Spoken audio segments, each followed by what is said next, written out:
Hello guys! Welcome back to me! Ayan, so, welcome back to my baby! Huwag kang maingay! Ay! Ayan, so for today's video, kasi December na!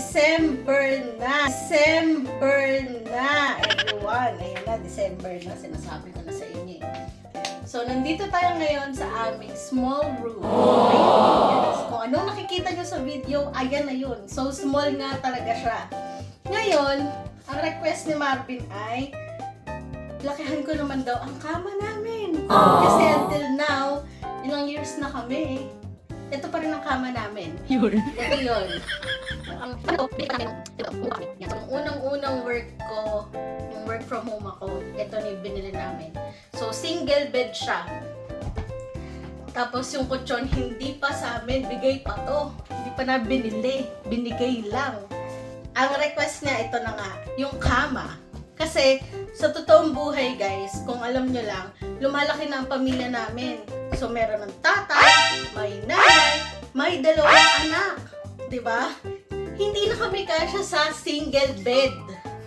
Kaya, ang request niya ay queen size. Alam nyo ba, na itong dalawang babies ko gusto laging nakatabi sa amin. Ngayon, tumabit sa dalawa. Eh, nandito sa dulo si Marvin. Dito sa side na to. Ngayon, ang nangyayari, sa hindi inaasahan, eh, sa himbing ng tulog niya, nahulog siya. Nahulog siya. Nahulog siya. Nahulog si Marvin. Ang gagawin natin ngayon, i-disassemble natin to kasi may in-order na ako. Wow, surprise yun sa kanya.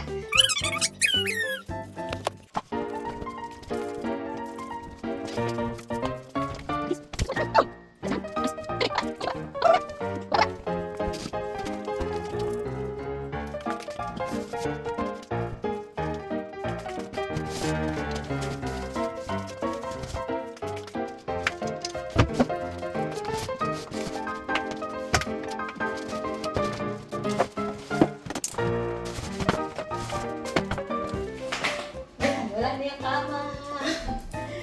Siguro next pintura, no? Kasi nagmarka yung mga ano niya. Tapos pag nadikit, ayan, next project na yun. Anyway guys, sa mga nagtatanong, bakit ko plan na yung surprise sa Marvin sa kama? Kasi, pinabili ko siya ng aircon.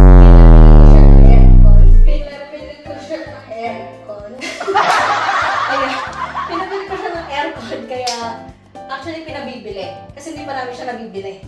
Ayun. Pinag-ipon na namin siya ng ilang months din. As in, ilang months talaga pinag-ipon na namin yan.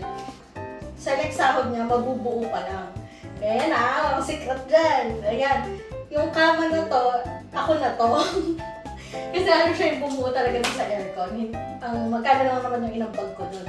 So, antayin natin dumating yung kama and yung kutsyon. Bye! One eternity later.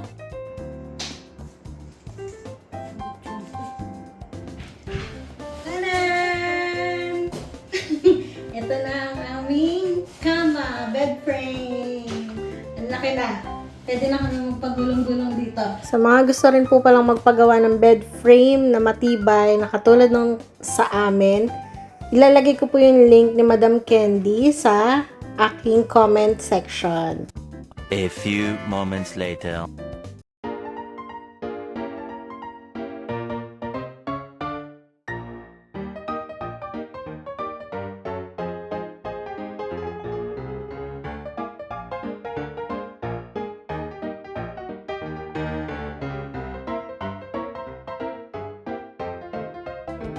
Okay guys, talaga ng kama namin. Wala nang mahuhulog dito. Hindi makakakit. Sana magustuhan ng aking hubby. Hindi mo nakakit. Surprise! One eternity later. Nandiyan si Marvin.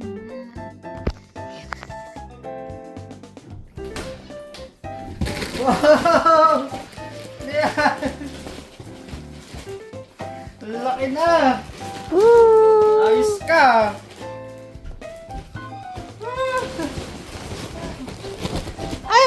laki. Hindi na ako mahuhulog sa kama. Yes! What will you say? Thank you, hello. You Case happy? gift tayo ah. Case gift tayo, aking aircon ah. Kung gusto nyo rin bumili ng bed na ganito, i-click nyo lang yung link button dun sa comment section. So makikita nyo, makaka-order na rin kayo ng ganito. Affordable lang siya. Kaya kung ako sa inyo, bumili na rin kayo. Thank you! Thank you. Thank you po! Thank you po.